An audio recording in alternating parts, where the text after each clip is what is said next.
नमस्कार, good morning. स्वागत आहे आजच्या मिनी व्लॉगमध्ये. आणि आज आहे वीकेंड आणि आता आम्ही सगळी रेड घालून चाललो एका पॉटलक पार्टीला. रेड याच्यासाठी घातलंय की व्हॅलेंटाईनची थीम होती.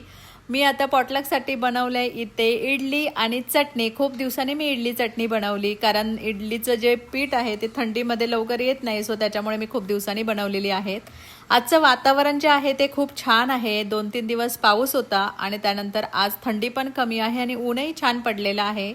आम्ही पोचलो पार्कमध्ये. पार्कमध्ये होती खूप गर्दी कारण विकेंडला इथे पार्क फुलच असतात. सगळे अमेरिकन्स वगैरे जे असतात ते जास्त विकेंडला पार्ट्या करत असतात पार्कमध्ये. आता तुम्ही बघू शकता इथे व्हॅलेंटाईन रिलेटेड आम्ही छान असं डेकोरेशन केलेलं आहे, वेगवेगळ्या ॲक्टिव्हिटी केल्या. आम्ही नंतर घरी आलो आणि सगळ्यांनी रात्री मूवी एन्जॉय केला. खूप दिवसांनी आम्ही एकत्र बसून मूवी पाहिला. दुसऱ्या दिवशी होता संडे. सकाळी उठली आणि रेडी झाली कारण एका फ्रेंडच्या मुलाचा होता बर्थडे, सो आम्हाला तिथे जायचं होतं. ह्या दोघी बघू शकता किती एक्सायटेड आहेत कारण बर्थडे जो होता तो होता ट्रॅम्पोलिन पार्कला. सो आता आम्ही चाललेलो आहोत बर्थडेला आणि तिथे गेल्यानंतर तुम्ही बघू शकताय अनिकाने किती एन्जॉय केलेला आहे. तर अशा प्रकारे बर्थडे सेलिब्रेशन झाले. सगळे फ्रेंड्सला भेटून खूप छान वाटलं. सो असं होता आजचा मिनी ब्लॉग.